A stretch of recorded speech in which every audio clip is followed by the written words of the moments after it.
Dear friends, Namaste, and this is RAMNEEK WIG in front of you. And today I want to share my story with you friends here. When I was just 25, I was diagnosed with cancer, and that was Hodgkin's lymphoma. It was stage 2. The doctor said the cure rate is 90%. I got my chemotherapy done here in New Delhi. That was for about 6 months in the year 1999. After the chemotherapies were done, I got back to my law practice. I used to practice law during that time.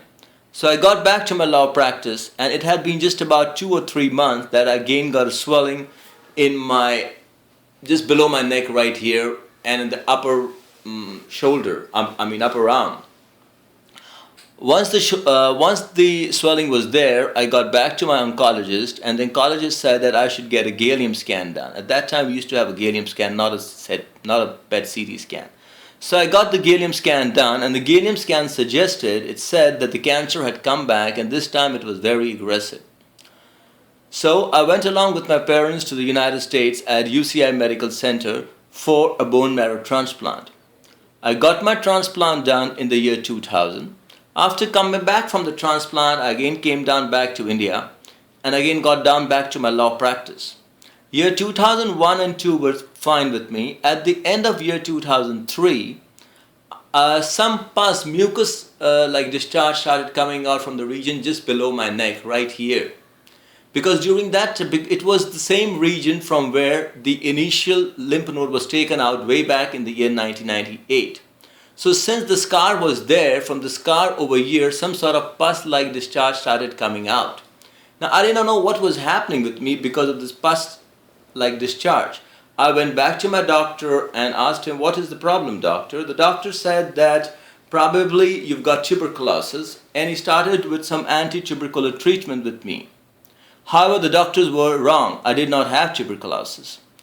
It was cancer which had come back. Slowly, the position became so bad that from here where the pus used to come out, this whole area started as if melting. And within some time, this entire collarbone of mine over here broke down.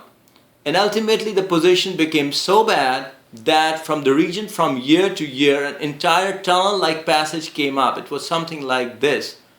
The entire tunnel-like passage. You can still see some sort of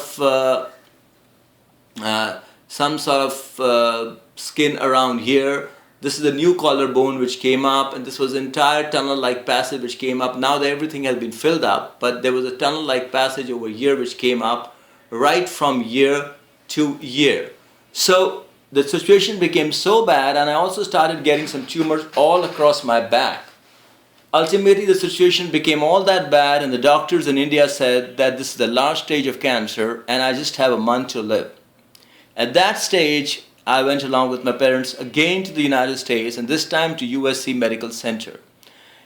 At the center, they put me on some research treatment, and they said even with this treatment, the maximum life I can have is just about 6 months and not more than that.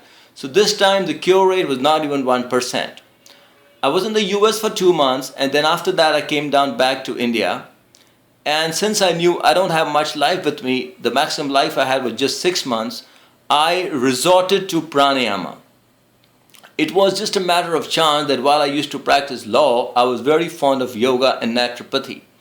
And during that time, I had done a course called Diploma in Yoga and Naturopathy from Lal Bahadur Shastri University in New Delhi, and I had also secured a gold medal in the university. So since I didn't have more life with me right now, I thought that, well, I should do something in pranayama and yoga, what I had learned earlier in my course. So I made a set of 15 pranayamas for myself and started practicing them daily without fail. About an hour in the morning, an hour in the evening. Soon months passed by, and it was 6 months, and I went back to the doctor in the US and showed myself, and the doctor was surprised to see the cancer was not back. Again came down back to India and was very regular with my pranayama practice. Again, I went back to the US after a year, and I showed myself to the doctor, and the doctor said, "Mr. Wei, you're doing great. The cancer is not back." And now it's been over 10 years. The cancer never came back, and it is all because of pranayama. So friends, you got to remember that pranayama is a complete science in itself. It's a miraculous science. The only thing is you got to do it correctly. There's a very good book of mine called The Miracles of Pranayama, which is right here, which you can purchase from the market also. You can also visit my page on Facebook, which is facebook.com/The Miracles of Pranayama. You can talk to me personally. I'm always there to help you, friends. My cell number is +91 You can visit my website, which is www.ramneekwig.com. And believe me, friends, pranayama is a miraculous science. Pranayama got me out of cancer. It can even save you. Thanks a lot, friends. Have a nice day. Namaste.